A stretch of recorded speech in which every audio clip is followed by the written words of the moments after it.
Hi friends, Telangana స్టేట్లో fee reimbursement కింద చదువుకునే విద్యార్థులందరూ ఈ స్కాలర్షిప్ స్టేటస్ని ఏ విధంగా చెక్ చేసుకోవాలి అనేది ఈ వీడియోలో చెప్తాను. సో గతంలో కూడా మనం ఆల్రెడీ ఈ స్టేటస్ ఎట్లా చెక్ చేసుకోవాలని వీడియో చేసాము, కానీ అప్పటికిప్పటి కొంత మారింది, పద్ధతి అయితే మారడం అయితే జరిగింది. Okay, so scholarship application number తెలియకున్నా కూడా ఎట్లా తెలుసుకోవాలి అనేది కూడా నేను ఈ వీడియోలో చెప్తాను. లాస్ట్ వరకు చూడండి. నచ్చితే ఒక లైక్ చేయండి, మీ ఫ్రెండ్స్ అందరు కూడా వెంటనే షేర్ చేయండి. ఎందుకంటే గత సంవత్సరం నుంచో పిల్లలకు పడే స్కాలర్షిప్ మాత్రమే కాకుండా కాలేజీకి వచ్చే రియంబర్స్మెంట్ కూడా పిల్లల అకౌంట్లోనే గవర్నమెంట్ వేస్తుంది. ఇది మనందరికి తెలుసు.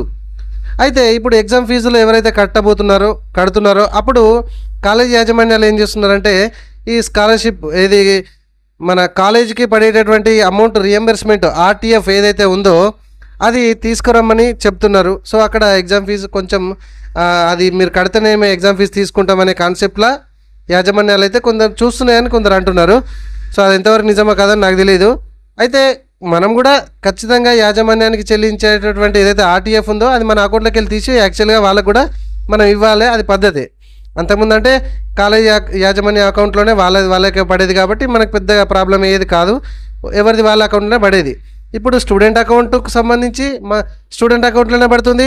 కాలేజ్ యాజమాన్యంకు పడేటటువంటి ఫీజు రింబర్స్మెంట్ కూడా స్టూడెంట్ అకౌంట్లోనే పడుతుంది. ఇది మీరు గమనించాలి. సరే, ఇదంతా ఒక ఎత్తు అయితే పక్కన పెట్టేద్దాం. ఇది మీకు కొంచెం తెలియాలని ఐడియా కొద్ది అయితే చెప్పడం అయితే జరిగింది. ఇదిగోండి, ఈ వెబ్సైట్ లింక్ మీ అందరికి తెలుసు. ఈపాస్, తెలంగాణ ఈపాస్ అని మీరు గూగుల్లో కొట్టినా కూడా, లేదా అంటే ఈపాస్ అని కొట్టినా కూడా ఇదే వెబ్సైట్కి వస్తారు. ఈ వెబ్సైట్ లింక్ని కూడా నేను కింద డిస్క్రిప్షన్లో ఇస్తాను. ఇక్కడ చూడండి, మనకి కిందికి వస్తే పోస్ట్ మ్యాట్రిక్ స్కాలర్షిప్ సర్వీసెస్ అని కనబడుతుంది కదా. ఓకే, సో దీని మీద క్లిక్ చేయాలి కాలేజీ పిల్లలు అయితే. ఓకే, సో దీని మీద క్లిక్ చేయండి. వెబ్సైట్ అప్పుడప్పుడు కొంచెం స్లో ఉండొచ్చు, కానీ వెయిట్ చేయండి. ఇప్పుడైతే కొంచెం స్లోనే కనబడుతుంది. సో ఈ విధంగా నెక్స్ట్ పేజ్కి అయితే రావడం అయితే జరుగుతుంది. ఇక్కడ చూడండి, నో యువర్ అప్లికేషన్ స్టేటస్ అని కనబడుతుంది. ఇక్కడ చూడండి 7th పాయింట్లో నో యువర్ అప్లికేషన్ స్టేటస్. ఇక్కడ మనకు స్టేటస్ కావాలి కాబట్టి నో యువర్ అప్లికేషన్ స్టేటస్ మీద క్లిక్ చేయండి. ఓకే, ఇట్లాంటి లేటెస్ట్ అండ్ ఇన్ఫర్మేషన్ వీడియోస్ కోసం ఫ్రెండ్స్ మన ఛానల్ని ఇప్పటివరకు సబ్స్క్రైబ్ చేసుకోకపోతే మీరు చూసిన ఈ వీడియో కింద సబ్స్క్రైబ్ బటన్ ఉంటుంది. సబ్స్క్రైబ్ చేసుకొని రెగ్యులర్గా మన ఫాలో కండి. చాలా ఇన్ఫర్మేషన్ వీడియోస్ మీకు నేను నేర్పిస్తూ ఉంటాను. సో ఈ విధంగా వస్తుంది నెక్స్ట్ పేజ్. ఇక్కడ ఏ అకాడమిక్ ఇయర్కి సంబంధించిన స్టేటస్ మీకు కావాలి అనేది ఇక్కడ సెలెక్షన్ మీద క్లిక్ చేస్తే అంతా అకాడమిక్ ఇయర్కి సంబంధించి మీకు వస్తాయి. ఫర్ ఎగ్జాంపుల్ ఇక్కడ 2024కి సంబంధించి నాకు ఒక స్టేటస్ అయితే కావాలి, అకాడమిక్ ఇయర్కి సంబంధించి అమౌంట్ పడ్డాయని కాలేజీ వాళ్ళు అంటున్నారట, తీసుకురమ్మని ఒక స్టూడెంట్కి చెప్తున్నారట. సో అకాడమిక్ ఇయర్కి సంబంధించి సెలెక్షన్ చేసుకోండి. ఓకే, సో మీ ఏ ఇయర్ కావాలనుకుంటున్నా అకాడమిక్ ఇయర్ సెలెక్షన్ చేసుకోండి. ఓకే, సో ఏ ఇయర్కి ఆ ఇయర్ అండి, ఏ ఇయర్కి ఆ ఇయర్ మీరు అక్కడ మెన్షన్ చేస్తేనే ఆ ఇయర్కి సంబంధించిన పర్టిక్యులర్ ఆ స్టేటస్ అనేది కనబడుతుంది. ఇది మీరు గుర్తుపెట్టుకోండి, ఒకటే ఇయర్లో అన్నీ కనబడవు. ఓకే, ఫర్ ఎగ్జాంపుల్ ఇప్పుడు 2024లో ఫస్ట్ ఇయర్ అని అనుకుందాం. ఓకే, 25-26లో సెకండ్ ఇయర్ అనుకుందాం. అట్లా అర్థమవుతుందా మీకు? రైట్. సో ఇక్కడ అప్లికేషన్ నెంబర్ కొట్టాలి. సో నా దగ్గర అప్లికేషన్ నెంబర్ ఉంది కాబట్టి అప్లికేషన్ నెంబర్ కొడుతున్నా. మీ యొక్క అప్లికేషన్ నెంబర్ తెలియకపోతే నేను ఎట్లా ఫైండ్ అవుట్ చేయాలని చెప్తా, డోంట్ వరీ. ప్రజెంట్ అయితే మీకు ఒక శాంపిల్గా అనేది చూస్తున్నా, చూడండి. సో ఈ విధంగా నేను అకాడమిక్ ఇయర్ సెలెక్షన్ చేసుకున్నా అండ్ అప్లికేషన్ నెంబర్ కూడా కొట్టినా. సారీ, ఇక్కడ 24 ఉంది కాబట్టి 24 కొట్టాలి. మళ్ళీ ఇక్కడ కింద 25 కొడితే అది రాదు. ఇక్కడ చూడండి 24కి 24 ఉండాలి. సో గెట్ స్టేటస్ మీద టచ్ చేసిన, ఇదిగోండి ఈ విధంగా పూర్తిగా మీకు మీ యొక్క స్కాలర్షిప్ స్టేటస్ అనేది పూర్తిగా మీ పేరు, మీ యొక్క ఇది ఎస్ఎస్సి డీటెయిల్స్, సో ఏ గ్రూపు, ఏ కోర్సుకు సంబంధించిన పూర్తిగా ఇందులో మీకు కనబడతాయి. సో లాస్ట్కి రండి. ఇక్కడ లాస్ట్కి వచ్చినాక ఇక్కడ చూడండి ఆర్టీఎఫ్ అని కనబడుతుంది కదా, RTF bills information. So RTF అంటే కాలేజీకి పోయే కాలేజ్ యాజమాన్యానికి గవర్నమెంట్ ఇచ్చేటటువంటి అమౌంట్ అనమాట. ఇక్కడ అమౌంట్ కనబడుతుంది చూడండి. అండ్ కింద ఎంటీఎఫ్ బిల్ ఇన్ఫర్మేషన్. ఎంటీఎఫ్ అంటే పిల్లలకు వచ్చే స్కాలర్షిప్ అమౌంట్ అన్నమాట. ఇక్కడ చూడండి మీకు 3200 రూపాయలు పిల్లల అకౌంట్లో పడ్డాయి. అయితే కొందరికి ఇక్కడ మీరు గమనించండి బ్యాంక్ స్టేటస్ అని కనబడుతుంది. లాస్ట్కి చూడండి బ్యాంక్ స్టేటస్. ఈ బ్యాంక్ స్టేటస్ అనేది మీకు డేట్ అనేది కనబడుతూ ఉండాలి. కొందరికి అమౌంట్ ఇక్కడ కనబడి bank status, bank remitted date అనేది కనబడదు. బ్యాంక్ రెమిటెడ్ డేట్ మీరు కనబడ్డప్పుడు మాత్రమే మీ బ్యాంక్ అకౌంట్ క్రెడిట్ అయినట్టు, ఇది మీరు గుర్తుపెట్టుకోండి. అర్థమవుతుందా? సో ఇక్కడ 8000 రూపాయలు ఆర్టీఎఫ్ బిల్ ఇన్ఫర్మేషన్ కింద 8000 రూపాయలు కాలేజ్ యాజమాన్యానికి పడ్డాయి. ఓకే, ఇక్కడ కింద 3,200 రూపాయలు ఎంటీఎఫ్ ఇన్ఫర్మేషన్ కింద, బిల్స్ ఇన్ఫర్మేషన్ కింద స్టూడెంట్ అకౌంట్లో పడ్డాయి. అర్థమవుతుందా? సో ఇప్పుడు ఎవరికైతే మీకు కాలేజ్ యాజమాన్యం డబ్బులు మీ అకౌంట్లో పడ్డాయో, స్టూడెంట్ అకౌంట్లో పడ్డాయో, అవి తీసుకెళ్ళి ఇవ్వాల్సిందే, తప్పదు. ఓకేనా? ఇట్లా స్టేటస్ చెక్ చేసుకోండి. బ్యాంక్ రెమిటెడ్ డేట్ మెయిన్గా చెక్ చేసుకోండి. ఓకే, ఆ బ్యాంక్ రెమిటెడ్ డేట్ ఉన్నది అంటే మీ అకౌంట్లో పైసలు పడ్డట్టే. అయితే ఇక్కడ మీరు కండిషన్ ఏంటంటే పిల్లలు రెగ్యులర్గా అకౌంట్ ఎందుకు యూజ్ చేస్తారు? యూజ్ చేయరు కదా.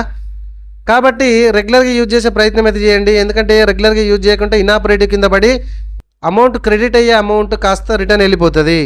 ఇది గుర్తుపెట్టుకోండి. క్లియర్గా అర్థమైందా? అండ్ ఇది ఒక ఇయర్కి సంబంధించిన ఇన్ఫర్మేషన్. వేరే ఇయర్కి సంబంధించి మీరు చూడాలనుకుంటే మళ్ళీ బ్యాక్ వచ్చేసి మళ్ళీ ఇక్కడ అకాడమిక్ ఇయర్ని సెలెక్షన్ చేసుకొని మళ్ళీ ఏదైతే సేమ్ నెంబరే ఉంటుంది, జస్ట్ అకాడమిక్ ఇయర్ 24 ఇప్పుడు 2024 ఇందాక చూసాం. నెక్స్ట్ ఇయర్ కావాలంటే 2025 ఎగ్జాంపుల్. ఇంకా నెక్స్ట్ ఇయర్ కావాలంటే 2026. ఇంకా కింది కావాలంటే మీకు నచ్చిన అకాడమిక్ ఇయర్, ఏ ఇయర్లో మీకు స్టేటస్ కావాలో అక్కడ అట్లా జస్ట్ అది ఒక్కటి మారితే సరిపోతుంది. రిమైనింగ్ అంతా నెంబర్ అయితే సేమ్ టు సేమ్ ఉంటుంది. ఇది స్టేటస్ చెక్ చేసుకునే పద్ధతి. ఇప్పుడు నెంబర్ ఫైండ్ అవుట్ చేయాలి. మనకు స్కాలర్షిప్ నెంబర్ మాకు తెలియదు అని కొంతమంది అంటారు కదా. సో ఇక్కడ హోమ్ పేజ్కి రండి. ఇక్కడ హోమ్ పేజ్కి వచ్చేసినాక ఇక్కడ సేమ్ మీరు చూడండి, ఇక్కడ నో యువర్ అప్లికేషన్ నెంబర్ అని కనబడుతుంది. ఇదిగోండి, నో యువర్ అప్లికేషన్ నెంబర్. దాని మీద టచ్ చేయండి. దాని మీద టచ్ చేసిన తర్వాత మాకు ఆ ఇన్ఫర్మేషన్ రావాలంటే మన దగ్గర ఎస్ఎస్సి మెమో డీటెయిల్స్ కావాలి. అంటే SSC hall ticket number, SSC date of birth, SSC pass of year. Okay, ఈ 3 ఇన్ఫర్మేషన్ అయితే మనకు కావాలి. ఇక్కడ కొద్దిగా స్లో ఉంది వెబ్సైట్. నేను క్లియర్గా మీకు చెప్తున్నా. మీకు ఇంకా ఏమైనా డౌట్ ఉంటే కామెంట్లో అడగండి. ఇదిగోండి, know your application number. Okay, so ఇప్పుడు మనం ఏం చేస్తున్నాము? ఈ pass application number, scholarship application number అనేది ఫైండ్ అవుట్ చేస్తున్నాము. ఏ సంవత్సరానికి సంబంధించింది మీకు కావాలి అనేది చూజ్ చేసుకోండి. For example 2024, 2025. ఇక్కడ SSC hall ticket number enter చేయండి. SSC pass of year mention చేయండి. ఎస్ఎస్సిలో ఉన్నటువంటి డేట్ ఆఫ్ బర్త్ ఎంటర్ చేయండి. అండ్ ఎస్ఎస్సి టైపు మీరు రెగ్యులరా, సప్లిమెంటరీయా, సిబిఎస్ఈ, అదర్ బోర్డ్ అనేది చూజ్ చేసుకోండి. దాన్ని బట్టి మాత్రమే మీకు కూడా వస్తుంది. ఈ డీటెయిల్స్ ఎంట్రీ చేసి సెర్చ్ మీద క్లిక్ చేస్తున్నా, చూడండి. సో నేను ఈ విధంగా డీటెయిల్స్ అయితే కరెక్ట్గా ఎంట్రీ చేసి సెర్చ్ మీద క్లిక్ చేస్తున్నా, చూడండి. ఇదిగోండి, యువర్ అప్లికేషన్ నెంబర్ అని మనకి ఇక్కడ గ్రీన్ కలర్లో ఇవ్వడం అయితే జరిగింది. ఈ విధంగా మీరు స్కాలర్షిప్ స్టేటస్ చెక్ చేసుకోవాలంటే ఆ స్కాలర్షిప్ సంబంధించిన అప్లికేషన్ నెంబర్ ఉండాలి. అప్లికేషన్ నెంబర్ తెలియకపోతే ఈ విధంగా మీ యొక్క స్కాలర్షిప్ అప్లికేషన్ నెంబర్ అనేది సెర్చ్ చేయొచ్చు, ఫైండ్ అవుట్ చేయొచ్చు. ఓకేనా? సో వీడియో నచ్చిందని నేను అనుకుంటున్నా. ఒక లైక్ చేయండి. ఇట్లాంటి లేటెస్ట్ అండ్ ఇన్ఫర్మేషన్ వీడియోస్ చాలా చేసి నేను వీడియో సెక్షన్లో పెట్టడం అయితే జరిగింది. వెళ్ళి ఒకసారి చూడండి. ప్రతి ఒక్కరికి నేను చేసేటటువంటి వీడియోస్ ఎక్కడో ఒక చోట ఏదో ఒక టైంలో ఉపయోగపడతాయి. చూడండి ఒకసారి వెళ్ళి. Thank you very much. Aishwarya online centre, Mankamma తోటలో, ఎస్బీఐ బ్యాంక్ పక్కనే, రోడ్ నెంబర్ 7 మెయిన్ రోడ్కే ఉంటుందండి. ఓకే, దగ్గర ఉన్న వాళ్ళు ఎవరైనా ఉంటే రండి. Thank you very much.